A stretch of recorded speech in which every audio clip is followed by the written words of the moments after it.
All right, YouTube. So if I turn the ignition switch on, or the battery on, the ignition switch on, nothing. Now, I know the battery's good. I know the ignition's good as far as the run position. And I can hear the hour meter clicking away, but nothing. Now this is the second time that it has burned the ignition switch up. So I bought a 50 amp push button start that I'm gonna drill and put right there. Excuse me. That I'm gonna put right there. So hopefully I don't keep having this problem. Hope it works. It doesn't seem like a 50 amp switch. I mean, that's pretty big, I guess, but it says right there 12 volt, 50 amp waterproof switch. So hopefully it works.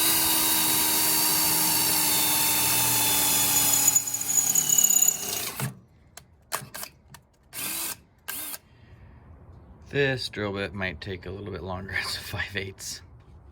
All right, I got the switch in there. It's still loose, just sitting in there. I mounted it directly, looks correct in the picture, you know, in line with the ignition switch. You turn on, push the button, and I wanted room for another switch here if I ever wanted to put something. But now I'm kind of thinking maybe I should have had it in further in case a limb comes over and smacks it, but there it is.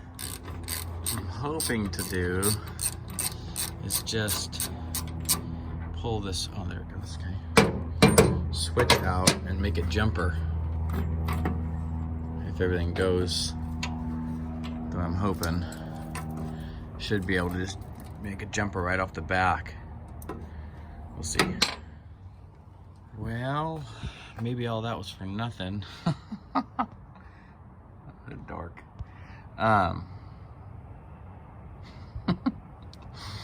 I got power here, so, and I jumped across with these jumper wires and nothing happened, so I assumed it was the switch because I'd power it to the battery, and the first switch, well, the first one I remember now, the first one I bought was junk and burned up right away, and so this one I bought was a 20 amp rated switch, and I assumed that just went bad, but it's not.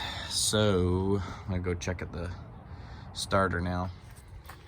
There was an old 666 skidder I saw that someone did the same thing, put these little made these little T-handle bolts, so I did the same. It was down in, it's a fun story actually, it was down in, if I can get it loose, there you go. Down at the coast, the Oregon coast, and I was out with my wife driving logging roads, and our truck broke down like 10 miles. We were just dating at the time. 10 miles out in the middle of nowhere, and had to walk. Didn't have cell service, had to walk to cell service. Called my father-in-law. Meanwhile, at the time, he wasn't my father-in-law. And here, hold on. Oh, okay, cover's off. Anyways, at the time, he wasn't my father-in-law, and he was really upset because I had George with me, and he was 3.5, and he was upset that I put his daughter in the position where we had to walk miles. All right, well, I think I'll see if I can arc across, take this off, get a connection, and see if it's the starter that's bad, or if it's just the connections from sitting. All right, well, I got power, so, but nothing's happening, so I'm gonna give it a couple whacks. I don't know if it lights off, then I'll pull the cable, I guess. I got it already neutral, so if not, I can reach up there and grab the shutdown lever. Or sorry, right there. Whew. Okay, that's all it took, was a little whack on the solenoid. Battery's getting a little weak. It's cold out, so that's probably what did it. Probably last time I shut it down, it stuck on. Okay, well, before I install that switch now, I'll just see if it cranks over. Well, that was the problem. Dang it. Extra hole there now. I don't know if I'm gonna use it or not. I might still install this switch, but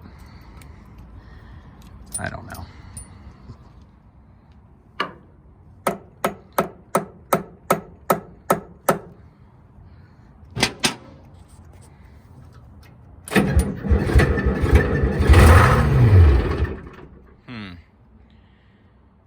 Okay. Well, looks like we'll be making a how to rebuild a starter video pretty soon. Probably sooner rather than later. Yep.